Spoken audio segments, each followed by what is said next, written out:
Hello friends, this is Himanshu Jain from the Wall Street School. In the last 12 years, we have placed thousands of students in almost every finance field that there might be. This has led us to have great insights into the field of finance, wherein we understand the fitment of a particular candidate basis his or her qualification, the skill sets, the experience that the person might bring. This video is specifically meant for all those candidates who are still contemplating which career option is the best for them. In this video, we have covered the different career options which will open up for you in case you decide to pursue a finance career. We have structured the finance careers into different layers so that you can get a great insights into what happens in case you decide to pursue the same. So this is going to be a little detailed video, but that is the only way we could have ensured that we cover every single granular detail so that you can take an informed decision with respect to the finance career. So let's get started.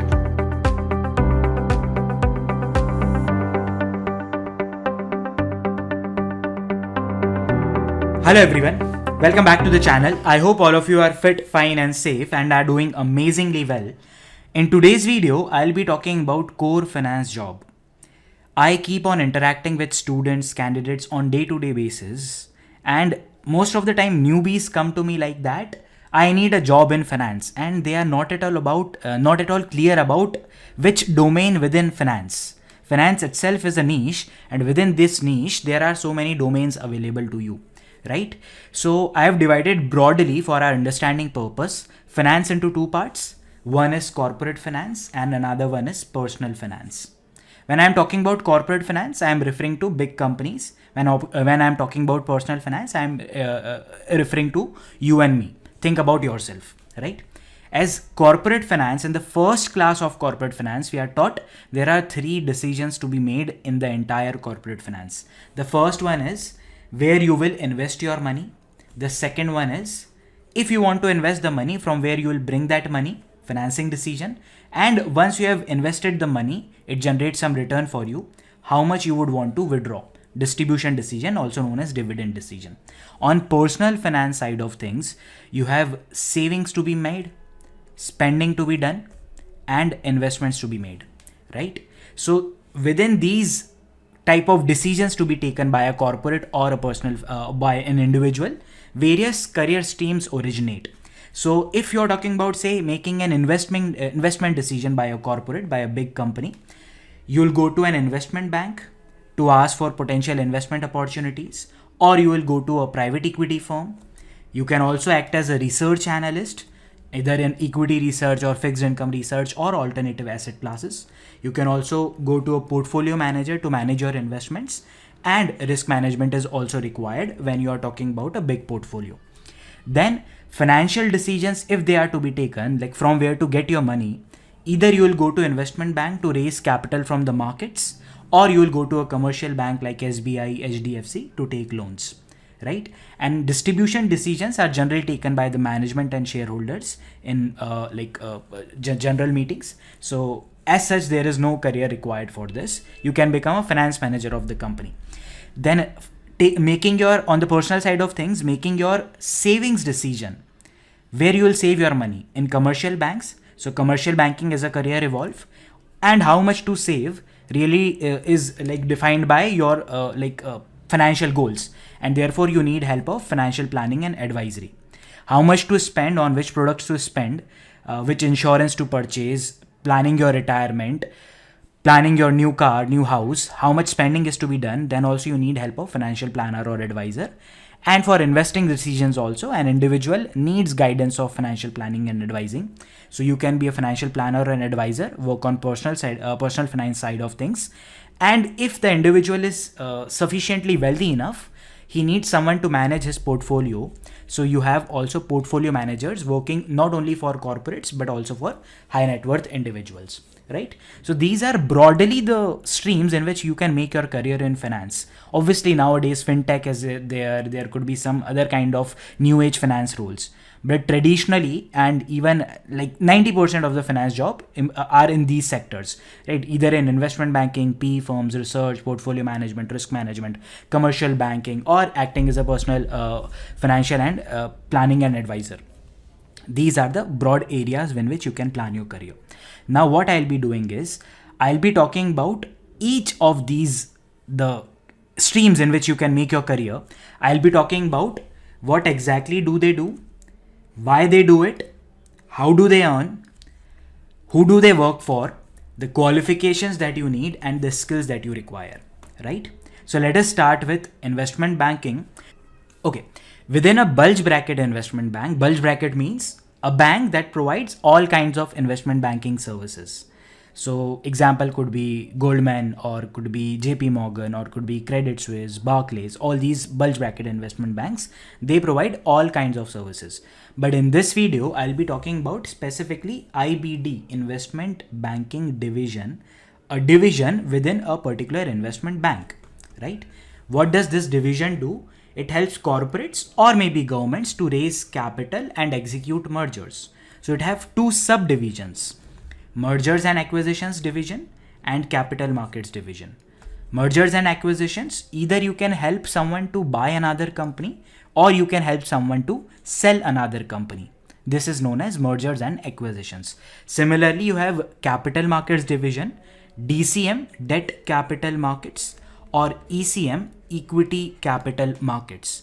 If you are helping someone to raise loans, it becomes part of debt capital markets. Basically, you float bonds. And ECM, IPOs, OFS, basically the IPOs that you have been witnessing from last 1.5 years, is all the credit goes to capital markets division of an investment bank. Okay, now how do these investment banking divisions make money? They are basically commission agents. To put it in a very blunt language, they are commission agents. If I am helping someone to buy a company or sell a company, I'll charge some commission, percentage income. If I am helping someone to raise loan, or if I am helping someone to raise equity, I'll charge the commission. So as an investment banker, I'll become a broker that buys and sells companies, or broker that helps people to get money, right? This is investment banker basic role. Now let us talk about the research role. If you are really interested into research, you can go into equity research or fixed income research or any alternate asset class research. So what do you do there?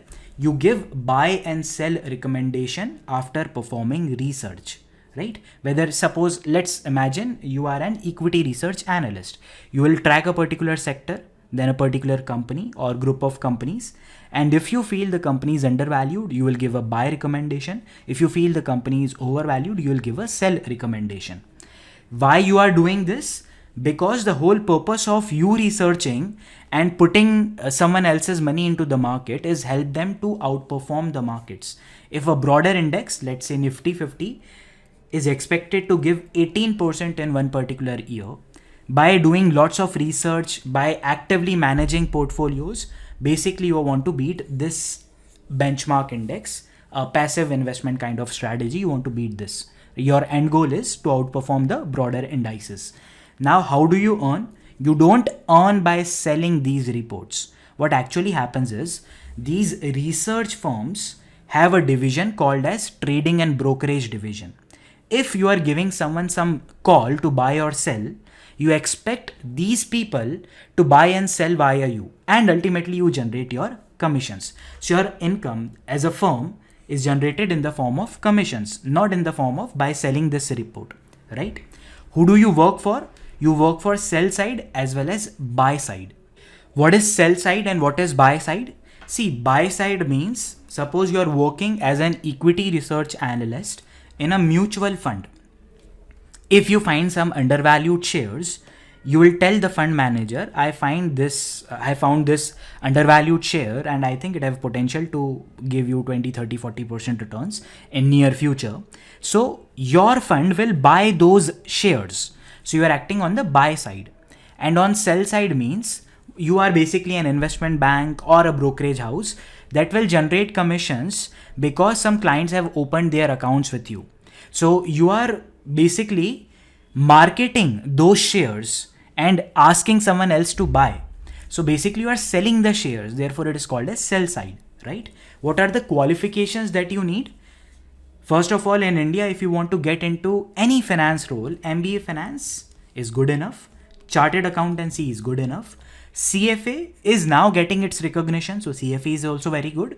But if you want to really start, see all these courses, CA, MBA, Finance, Chartered Financial Analyst, takes significant amount of time, from 2 years to all the way 4, 5, 6 years, right? But if you want to just get started, maybe you want to start at a very basic role in a particular research firm, you can just clear NISM Research Analyst certificate along with your graduation and start applying. And if the fortune is on your side, you'll end up with a job and learn on that job. And once you have experience, you can go and apply for higher roles. So Research Analyst certificate by NISM, right?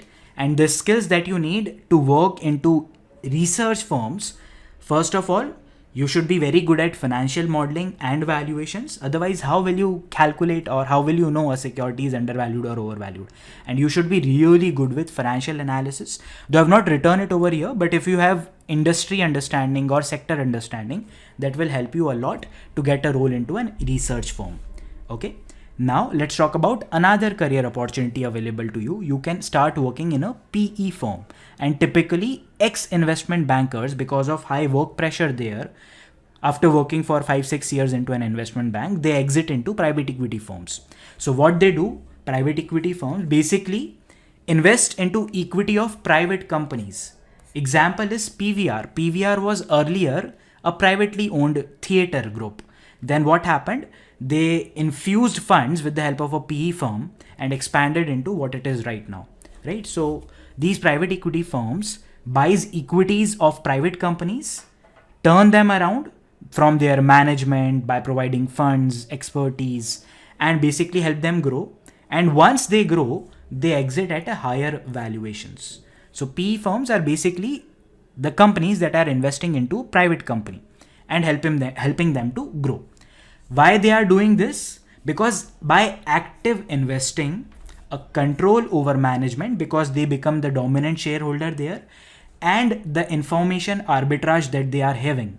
Like if I buy shares of a public company, let's say I buy shares of Reliance, I don't know what is happening in Reliance on day-to-day basis.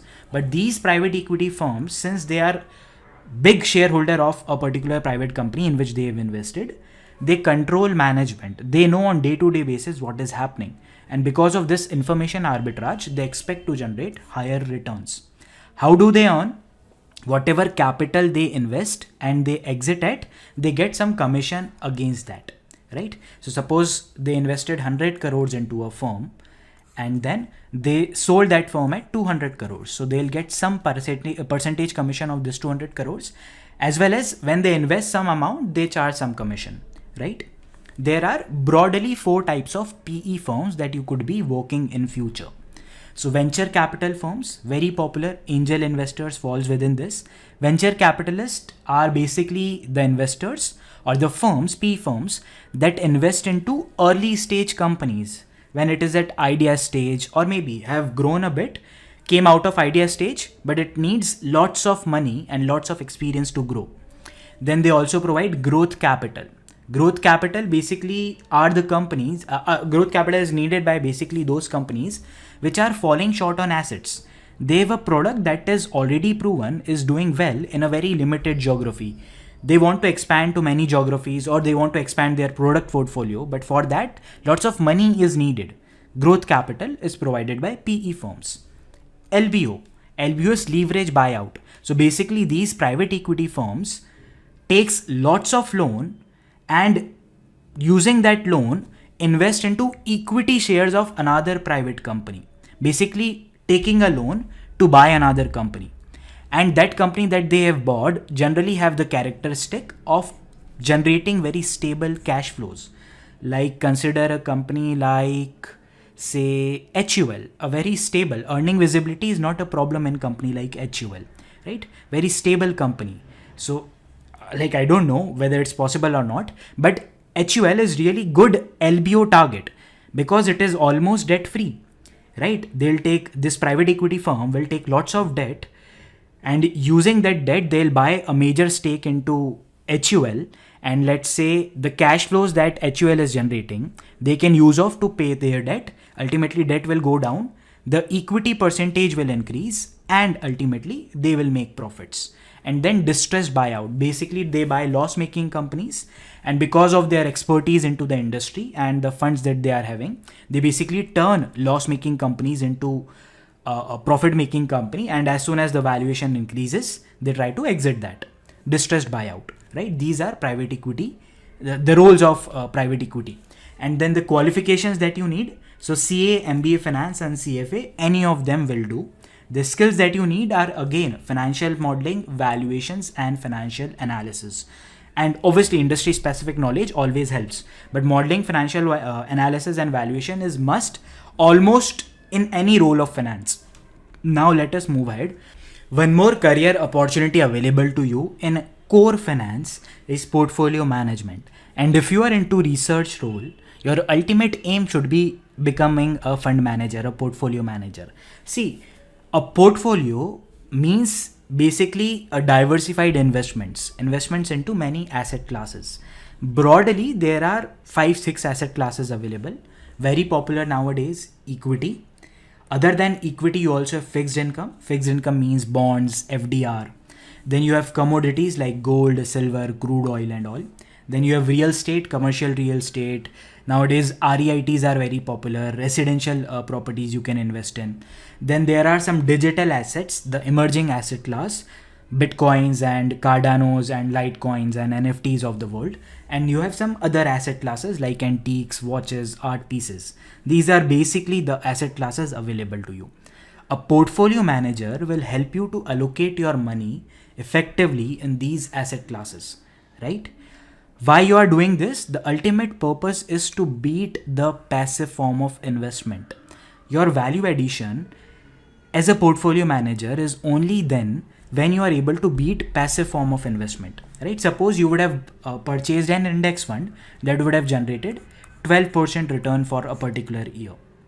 And if you have actively managed all these investments, if you don't even generate 12% return, then what is the value addition done by you by churning all these portfolios, right? So at least you should be beating the benchmark consistently over a very long period. Then only there is some value addition done by you. Okay. Then how do you earn as a portfolio manager? You charge some fixed fees sometimes, but most of the times it is some commission of the asset under management.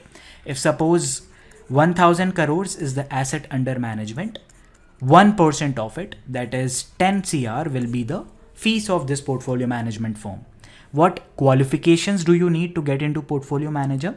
First of all, research analyst, experience as a research analyst is must. You cannot directly become portfolio manager, right? Unless you have knowledge of all the asset classes. So the skills that you need is knowledge of all the asset classes.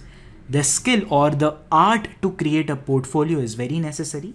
Financial modeling, valuations, and financial analysis are the backbones. You should know all these things. The qualifications that you need, the most recognized qualification for a portfolio manager that exclusively teaches you portfolio management is CFA. MBA Finance and CA is also a good course. You get lots of accounting knowledge, you get lots of knowledge of finance, and ultimately as you keep on working, you become efficient in managing portfolios if you have knowledge of the domain. Therefore, CA and MBA Finance will also do. There's a shorter duration course called as Certified Portfolio Manager. If in case you don't have these fancy qualification like CA, MBA, CFA, and you want to quickly start working as a research analyst and take your career towards portfolio management, then you can do this course. This will do you some value addition, right? But this certified portfolio manager in no ways can compete with CFAs. So just to start your career, you can start with these smaller qualifications. But as you progress, as you have sufficient time, you can look for like MBA Finance or CFA. One more career option that is very popular these days is risk advisory. It is the niche of a niche. Like very few people do it, right? Risk advisory. See, any particular organization, especially the banks, the NBFCs, faces three types of risk: financial risk, market and credit risk, and regulatory and operational risk. Financial risk related to your balance sheet and P&L. Market risk and credit risk. Basically, market risk is volatility in the market that you face into your positions. Credit risk, when you give a loan to someone, either he will not pay on time or he will default is credit risk. Regulatory risk, because of laws are very volatile these days. Lots of new laws are being introduced. So your business could be significantly impacted if any law is introduced against the product in which you are dealing. So regulatory risk, and then operational risk, like some employee committing some fraud or all these things. So all the organization faces these three kinds of risk. And a person is dedicatedly required, especially in banks and NBFCs, to manage these financial risk, market risk, and credit risk. Regulatory and operational risk could be taken care by your traditional lawyers and managers, but FRM, a qualification as well as a designation, FRM, Financial Risk Manager, is becoming very popular. What you need to do, there is a course called as FRM for risk advisory. Is specifically the course designed to make you a risk manager. CFA also is okay to start your career into risk management, but I will say if you have done your CFA, go for portfolio management instead of going for risk advisory, right? So these are the qualifications required. What you do, basically you are keeping a very tight eye on overall risk of the enterprise. See, if something bad happens, it happens in cluster. That is, if one bank fails or if something bad happens in the economy, because of cascading effects, your firm will always be impacted. So as a risk manager, your role is to make the firm viable at all the times. Keep the business continuity in check, right? This is what is your role. How you are going to earn? A fixed salary, right? Generally, no commission basis is there. A firm will employ you, a bank will employ you, and they'll pay you some amount on the regular basis, right? A fixed salary is earned by you. What are the skills that you need to become a risk advisor? You need to complete your FRM. Along with it, you need to learn risk modeling, and risk modeling needs lots of data to be dealt. So Excel is not a good tool to do lots of data manipulation. So you need to specifically learn the modern programming languages like Python, R, as well as you should be really good with financial analysis. And understanding of economy here adds more value to your skills, right? So risk advisory and emerging career, you can, if you are really interested, you can watch the video on FRM. I've already prepared a video on FRM. You can watch that video. And I've also prepared a video how much salary you can expect after clearing your FRM or while doing your FRM. You can watch both the videos. Link for those are in the description box below. Okay, one more very thriving career nowadays is advisory or financial planning. All of us need this. Individuals or companies. Companies generally need it for their expansion purposes. We as an individual need it for planning our first house or buying our first car or maybe second car, maybe buying our next property, planning our retirement, making some specific funds designated for our children education, doing our taxation, buying insurance policies. As a person who knows finance a bit, I can do most of these things by myself, but think about a filmmaker or an artist or a journalist or an engineer. They can't figure out all these things by themselves, and it is very important to plan your retirement, to do your insurance, to pay your taxes. So what you do is you go to a financial planner. What he'll do is he'll help you to meet your long-term goals. Why he is doing that? So that you can retire on time, or your children can get the desired education, or you can enjoy your car. And for that, he'll charge some very small fees. Suppose your house that you are planning to buy 10 years from now will cost you 2 CR. So he'll tell you how much money you need to save and at what rate you need to grow it. At which rate, if you grow, you will be able to get 2 CR corpus available after 10 years. And he'll charge say 20,000 rupees to prepare your next 10 years financial plan. And that's really good, right? It's not a bad investment to be made. By paying someone 15, 20, 30,000, you can get your next 10, 20 years sorted, right?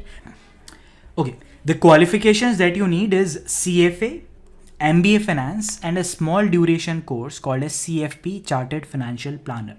Obviously, the recognition won't be as CFA or MBA, but still it's good to get started with. And you can legally start financial planning for someone once you do this CFP, right? So it is a very small duration course. You can Google about it. It will hardly take some months and you will be able to get your CFE. Basically, you can legally start acting as a financial planner for someone else and start generating some income. Then the skills that you need is knowledge of taxation, capital markets, either it could be bond markets, it could be gold markets, it could be equity markets, because you will be helping your client to invest somewhere.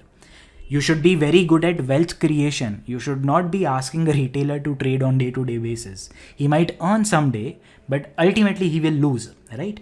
You should be helping them to control their behavior with money. As Charlie Munger said, you don't need to be very intelligent than others. You have to be averagely intelligent for a very long period of time. So controlling behavior with money is one of the key aspects that as a financial planner you can impart to your clients, right? And then another and very popular and very commonly known career into the finance is commercial banking. See, anyone working in the bank is not working in the domain of finance. First of all, be clear. A cashier, I'll not consider him to be working in the domain of finance. I'm specifically talking about a credit manager. See, as a credit manager, your role is limited but is really, really crucial.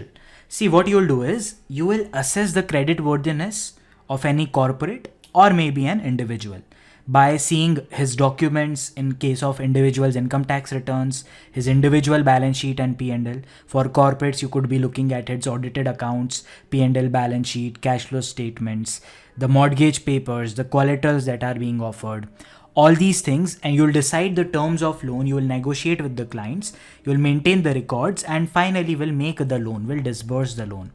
Why you are doing this? Because it's the business of bank. To give loans and to take loans, you have to make sure that whatever loans you are giving, they do not default, they pay money on the time. So to do that, you give the loans to those people whom you can trust with your money, whom you can trust they will pay on time. They have sufficient intent as well as financial conditions to repay your loans on time. As a commercial bank or in a commercial bank as a credit manager, you'll be getting salary and some specific bonuses, right? Generally, the qualifications that are required in India to become a credit manager, CA and MBA finance is the staple qualification. Along with it, nowadays, some banks, especially the young age banks, have started to accept CFAs also to give you role of credit manager. The skills that are required, you don't need to do valuations and such. You don't need to prepare financial models as such. You should be really good with financial analysis, really good with that, and credit assessment. Okay, so these are broadly the career opportunities available to you and what you do in those career opportunities, skills and qualifications required. I've told all of you about them. You would have noticed one thing: MBA Finance, CA, and CFA. These are the go-to courses in India to get a job role into finance. A CA have other opportunities also available. He can get into taxation, he can get into company laws, he can get into income tax. But as CFA as well as an MBA finance, instead of getting into some sales roles, I will personally recommend you to go for roles in these domains, right? If in case you have queries related to any of these roles, feel free to reach us at thewallstreetschool.com or in the comment section below. We'll be really happy to help. Thank you for watching this video. If this video added value to your time, give it a thumbs up and share this video. Till next time, bye-bye.